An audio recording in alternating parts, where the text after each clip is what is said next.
നിങ്ങളുടെ ഉപബോധ മനസ്സിന്റെ മറഞ്ഞിരിക്കുന്ന ശക്തിയോട് ബന്ധപ്പെടാനും അതിനെ പുറത്തുവിടാനും അറിഞ്ഞാൽ നിങ്ങൾക്ക് കൂടുതൽ നിങ്ങളുടെ ജീവിതത്തിലേക്ക് ശക്തിയും കൂടുതൽ സമ്പത്തും കൂടുതൽ ആരോഗ്യവും കൂടുതൽ സന്തോഷവും കൂടുതൽ ആനന്ദവും കൊണ്ടുവരാൻ സാധിക്കും. നിങ്ങൾ ഈ ശക്തി നേടേണ്ടതില്ല.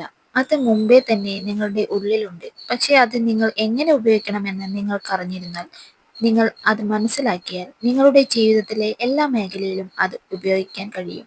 നിങ്ങൾക്ക് ഒരു മനസ്സുണ്ട്. അത് എങ്ങനെ ഉപയോഗിക്കണമെന്നും നിങ്ങൾ പഠിക്കണം. നിങ്ങളുടെ മനസ്സിന് രണ്ട് തലങ്ങളുണ്ട്. ഒന്ന് ഉപബോധ തലം, ഒന്ന് ബോധതലം. നിങ്ങൾ നിങ്ങളുടെ ബോധ മനസ്സുകൊണ്ടാണ് ചിന്തിക്കുന്നത്. നിങ്ങൾ പതിവായി ചിന്തിക്കുന്നതെന്തും നിങ്ങളിൽ രൂപപ്പെടുന്ന ചിന്തകളുടെ സ്വഭാവമനുസരിച്ച് നിങ്ങളുടെ ഉപബോധ മനസ്സിലേക്ക് ആണ്ടുപോകുന്നു. നമ്മൾ മനസ്സിലാക്കേണ്ടതും ഓർമ്മിക്കേണ്ടതുമായ ചില പ്രധാന കാര്യങ്ങളാണ് ഇവ. ഉപബോധ മനസ്സ് ഒരിക്കൽ ഒരു ആശയം സ്വീകരിച്ചാൽ അത് നടപ്പിലാക്കാൻ തുടങ്ങും. ഉപബോധ മനസ്സിന്റെ നിയമത്തിന്റെ രസകരമായ സൂക്ഷ്മ സത്യം അനുസരിച്ച് അത് നല്ലതും ചീത്തയുമായ ആശയങ്ങൾക്കായി ഒരേപോലെ പ്രവർത്തിക്കുന്നു. ഈ നിയമത്തെ നിഷേധാത്മകമായ വിധത്തിൽ ഉപയോഗിക്കുന്നതാണ് പരാജയം, നിരാശ എന്നിവയ്ക്ക് കാരണം. എന്നാൽ നിങ്ങളുടെ ചിന്താശീലം യോജിപ്പുള്ളതും ക്രിയാത്മകവുമാണെങ്കിൽ നിങ്ങൾ പൂർണ്ണ ആരോഗ്യം, വിജയം, സമൃദ്ധി എന്നിവ അനുഭവിക്കും. നിങ്ങൾ ശരിയായ രീതിയിൽ ചിന്തിക്കാനും ആഗ്രഹിക്കാനും തുടങ്ങുമ്പോൾ മനസ്സമാധാനവും ആരോഗ്യമുള്ള ശരീരം തീർച്ചയായും നിങ്ങൾക്ക് അനുഭവവേദ്യമാകും. നിങ്ങൾ എന്തൊക്കെ സത്യമാണെന്ന് കരുതുന്നുവോ അത് നിങ്ങളുടെ ഉപബോധ മനസ്സ് സ്വീകരിക്കും. അത് ജീവിതത്തിൽ അനുഭവങ്ങളായി മാറുകയും ചെയ്യും. നിങ്ങൾ ചെയ്യേണ്ട ഒരേയൊരു കാര്യം നിങ്ങളുടെ ആശയങ്ങളെ നിങ്ങളുടെ ഉപബോധ മനസ്സുകൊണ്ട് അംഗീകരിപ്പിക്കുക എന്നതാണ്.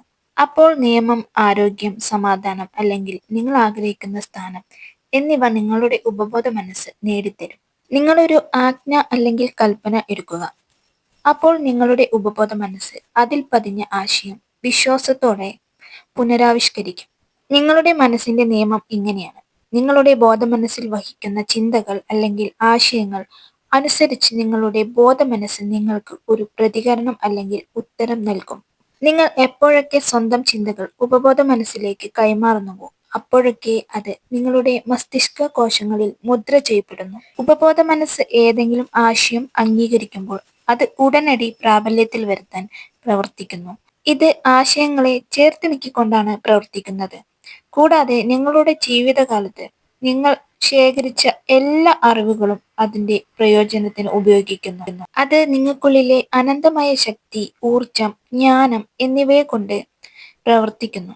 പ്രകൃതിയുടെ എല്ലാ നിയമങ്ങളെയും അത് അതിൻ്റെതായ വഴിക്ക് കൊണ്ടുവരുന്നു. ചിലപ്പോൾ അത് നിങ്ങളുടെ ബുദ്ധിമുട്ടുകൾക്ക് ഉടനടി പരിഹാരം കൊണ്ടുവരുന്നു. എന്നാൽ ചില സമയങ്ങളിൽ ഇതിന് ദിവസങ്ങൾ, ആഴ്ചകൾ അല്ലെങ്കിൽ കൂടുതൽ എടുത്തേക്കാം. അതിന്റെ വഴികൾ കണ്ടെത്തുന്നതിന് അതീതമാണ്. ഇത് രണ്ട് മനസ്സുകളിൽ നിന്ന് നിങ്ങൾ ഓർക്കണം. അവ ഒരു മനസ്സിന്റെ പ്രവർത്തനത്തിന്റെ രണ്ട് മേഖലകൾ മാത്രമാണ്. നിങ്ങളുടെ ബോധ മനസ്സ് വിചിന്തന മനസ്സാണ്. ബോധമനസ്സിന്റെ ഈ മേഖലയാണ് എല്ലാ തീരുമാനം എടുക്കുന്നതിന്. ഉദാഹരണത്തിന് നിങ്ങൾ നിങ്ങളുടെ പുസ്തകം, നിങ്ങളുടെ വീട്, നിങ്ങളുടെ ജീവിത പങ്കാളി എന്നിവ തിരഞ്ഞെടുക്കുന്നു.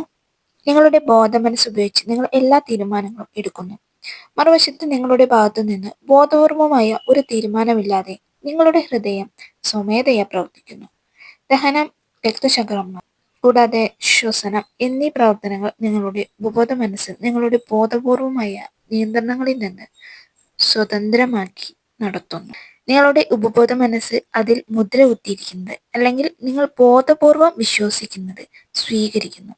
അത് നിങ്ങളുടെ ബോധ മനസ്സിനെ പോലെ കാര്യങ്ങളെ ന്യായീകരിക്കുന്നുമില്ല, വിവാദപരമായി തർക്കിക്കുന്നുമില്ല. നിങ്ങളുടെ ബോധ മനസ്സ് മണ്ണ് പോലെയാണ്. നല്ലതോ ചീത്തയോ ആയ എല്ലാ തരം വിത്തുകളും സ്വീകരിക്കുന്നു. നിങ്ങളുടെ ചിന്തകൾ സജീവമാണ്.